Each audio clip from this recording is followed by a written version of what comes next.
So I'm Laura Walker from Constant Contact and email marketing.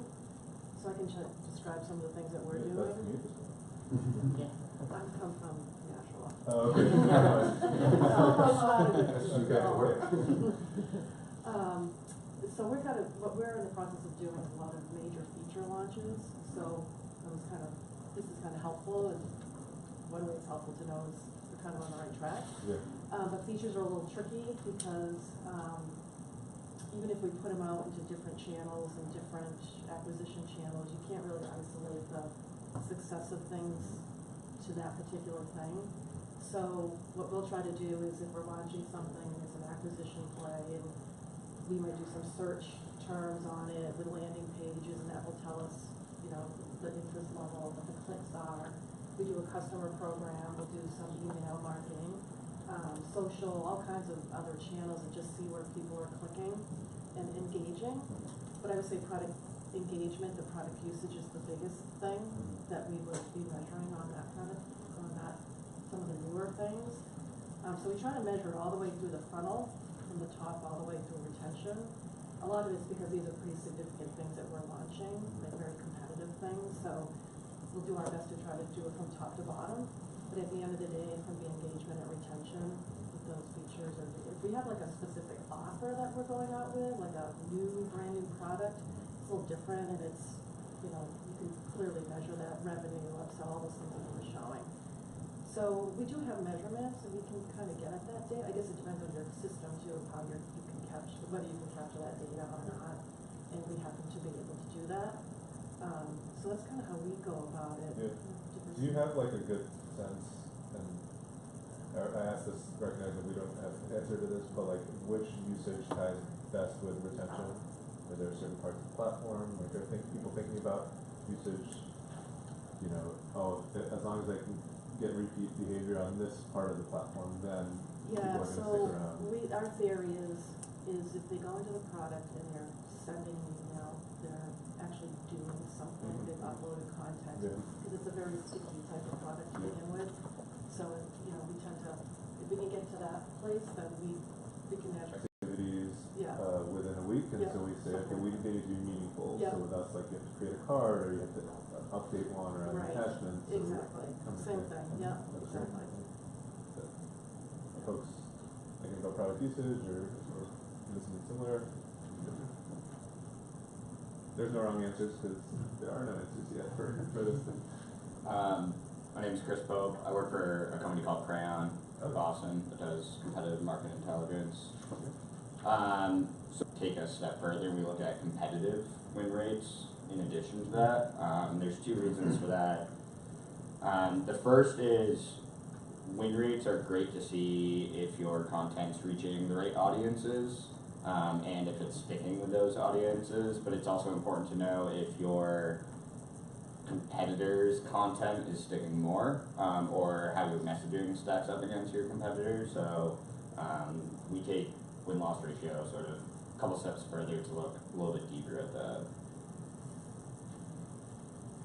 Yeah, you know everyone's going to have questions on how you look at competitor win rates. So can you talk a little bit more about that?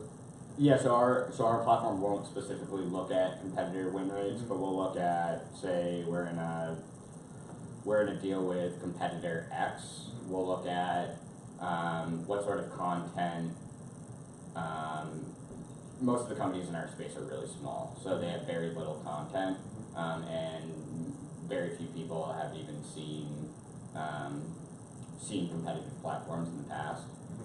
So it's very easy to dissect what people are looking at in terms of content, and then what we like to call is, I don't know if he's here, but Joe Chernoff works at Insight Square. What he likes to do is he takes, instead of trying to create his own content, he takes the best ideas from his competitors' content and uses those ideas to save his company time and energy.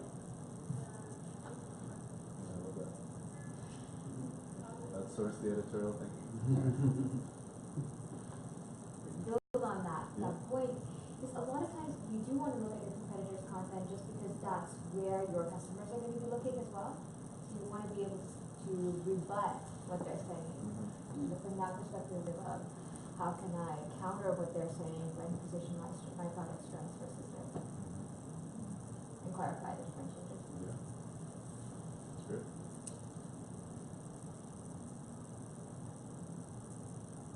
Cool. I'm surprised no one has talked about sales yet, so does anyone track anything around their sales team? Or?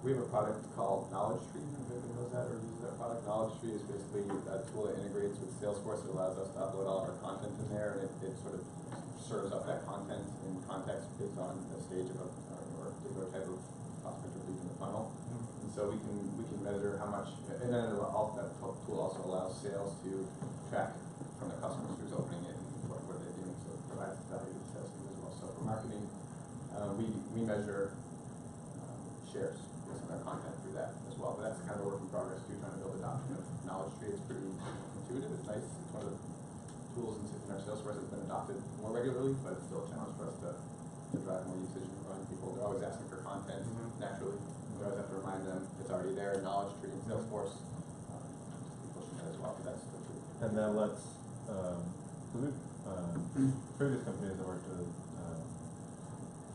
serving up that content.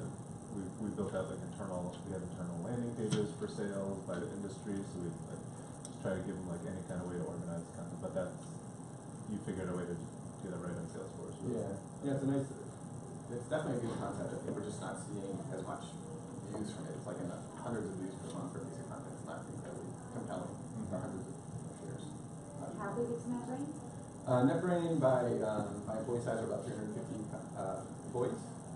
And so we're a pre-IPO company, but we're growing about 2% year over year. So we've been around since 2004, but very high R&D type company. So we started some products in the late 2000s.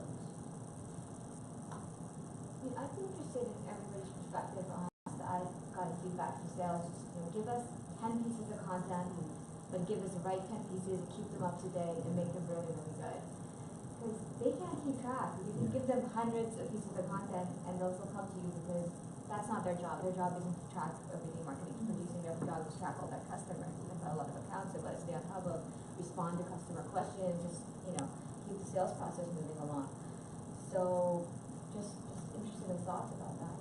I personally liked the idea of less is more. Do you have less is more now? I think more is more now. NetBrain's definitely on the more is more side.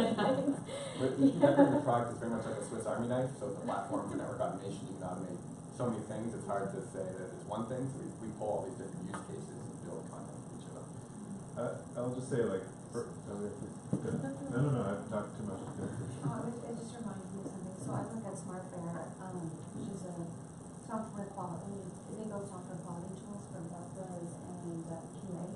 And so in the past year, SmartFair has really seen a lot of growth. So a lot of the metrics that at least I see on the board has been taken on by a lot of different departments. For example, so I guess there's a couple of struggles that we have with, which I would love to have the group just like what can we keep in house in terms of PMS? And because we do depend on a lot of like ML for usage of assets and the shares, etc. So I was very interested to see, or very intrigued by the fact Knowledge Tree to see like, oh, do you guys track sales usage of the assets? Because for us, like we have a lot of assets and a lot of content that sales can use, but I do agree that it's not heavily utilized. And what is heavily utilized is our analyst ratings, right? So like that's one of the metrics that I don't see necessarily on here, but that's like one of the biggest things, and they just like hone on that, and that's it. So what are ways that we should really use to increase sales utilization? And is that a metric that I should even go after of the content of the assets? Yeah, the way I've approached it in the past is to just have very close relationships with sales themselves. You talk to them, you're constantly talking to them in an informal way, you're constantly hearing, yes, we're the leader in the Gartner Magic Quadrant, so we're going to talk about that the most. We're always going to lead with that. That's the content that we really want featured, and if you can give us something I can attach to an email or an email template that's centered around that, I want to talk about it. So yeah, you've got that. You're the leader in the Gartner Magic Quadrant. If you don't have the leader, then you have to find out what it is that they're really leading with and what they're finding responsiveness from the other side. And they will inform you. I mean, for me, it's always been a give and take, and I intake what's working for them. But is Knowledge Tree tracking that as well, like utilization by sales? Yes, it does. So there, you can get dashboards in Knowledge Tree, and you can sort by content, how many shares there are and how many views there are from the customer as well. So you can create all kinds of dashboards on that.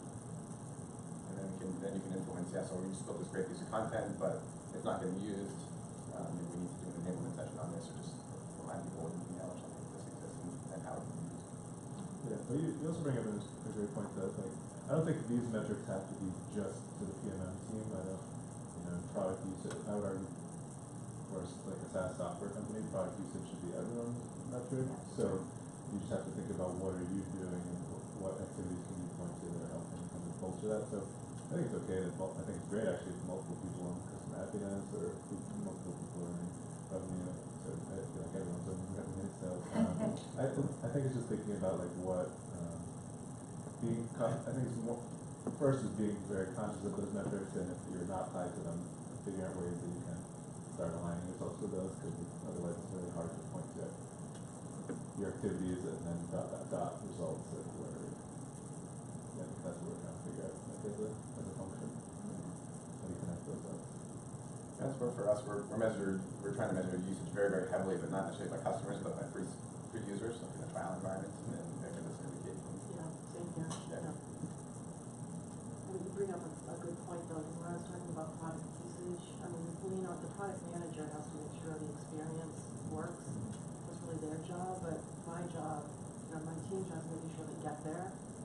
So all the social channels and all the marketing campaigns, press releases, all that stuff is kind of what we have to work hard at to make sure they even know it's there to begin with. So that we do consider like how many people share a certain thing, social shares and clicks and that kind of stuff. So that we measure, we're probably more accountable to that than we are to the actual usage. Do you have though, like, obviously some companies it's very clear over the fence, like get people here, once they're here, then product has to make sure they can use it. Is there, I've tried, and it shouldn't have to do like in some of my go-to-market activities to try to pull in a usage metric just to say like, did I pick the right channel? Did I even think about, I wanted to do video, is that the right way to get the right types of users? Is there do people use any kind of feedback to help like think about a channel strategy or anything like that? Or Channel strategy piece, and we've got a lot of history of kind of what works and what doesn't, so we do have that to lean on. Depends on the type of feature it is too, how complicated it is or how easy it is. So I think that kind of drives it. But then, we do look at the profile and who we're trying to target, and that kind of drives a lot of different things. But it's just challenging.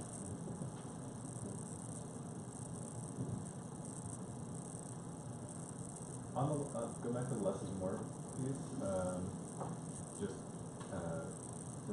from kind of personal experience, we've seen a lot of success creating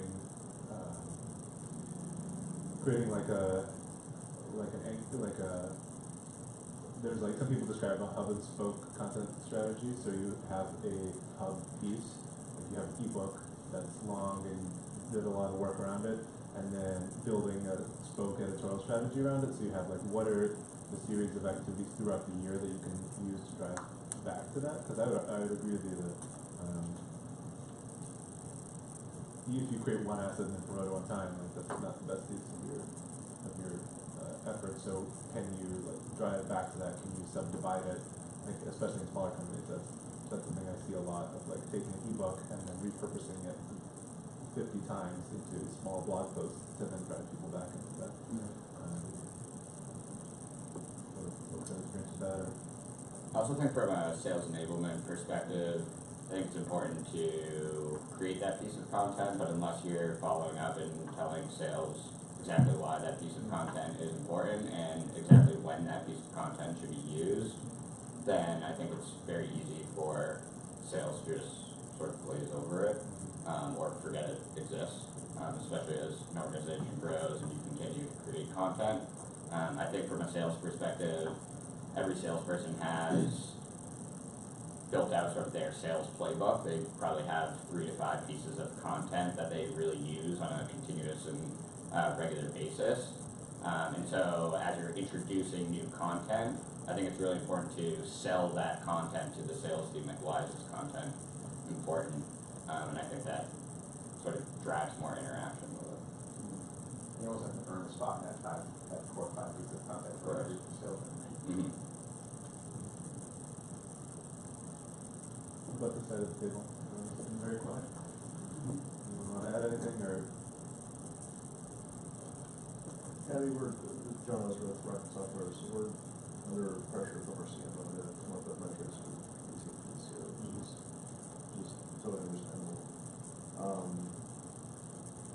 You know, the real challenge for me is figuring out stuff that we have the most control over. You know, there are forms on the website that, you know, the great lead forms type web copy, I get that. That makes sense to a certain degree, but you know, how really ultimately how important engage our success is that versus hit revenue versus pipeline versus a new versus on the other side. So don't have any answers yet. And the other challenge is that as the leader of the team is that you know, there are very strong opinions within the team proper about you know, what's appropriate and not appropriate. So there's kind of an organizational aspect to this as well, just getting people's heads around the fact that maybe marketing is not an art anymore, it's become a science, and you know, metrics are part of it, and being accountable to metrics is part of it as well. So the second answer is Yeah. How many people on your total marketing? 4 with 2 THs. The 4 product marketing managers and 2 other folks in the whole team. What does Rocket do? What does Rocket Software do? So we basically help companies modernize and optimize their investments in legacy platforms. Long and short, lots of ways we do that in both of our departments.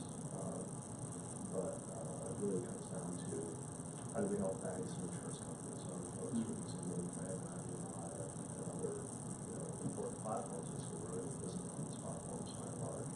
How do we keep those investments relevant in an age where everybody wants to use this to get out their bank accounts or whatever it is that we need to do, and get the most out of those investments, because we can't move it.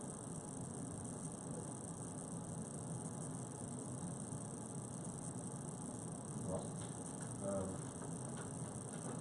Well, I think we are at time.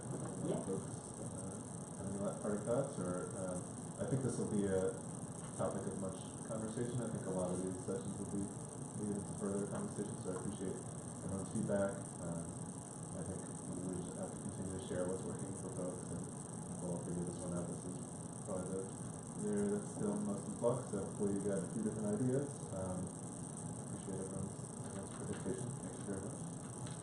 Thank you.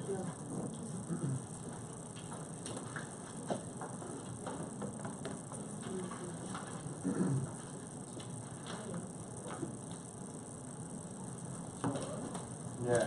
So, Robert, we're Wisconsin.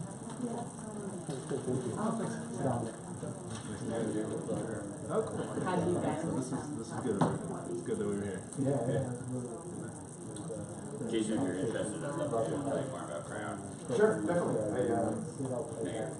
You're thinking about competitive market.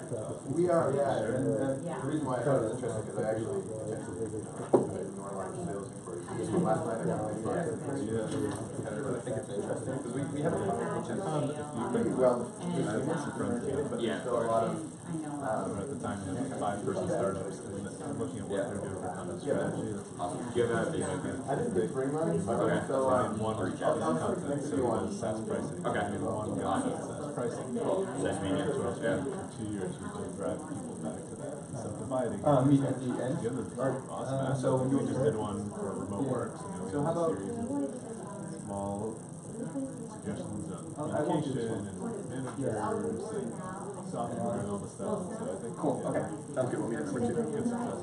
That's right, yeah, okay. Yeah.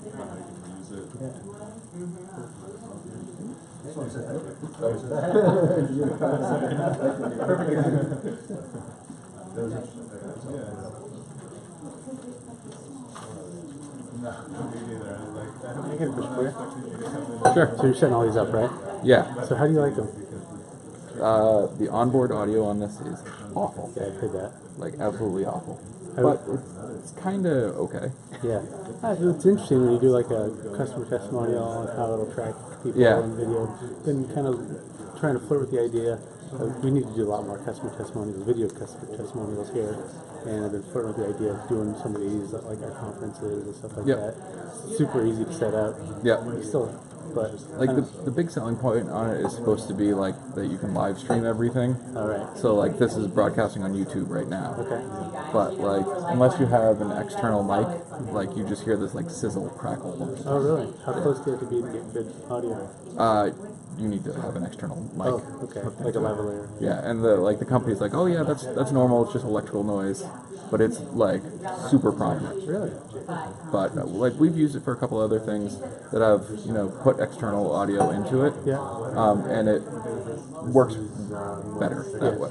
And you can also set it so it'll use like your phone mic Oh. as the mic for that. Oh, interesting. Yeah. So.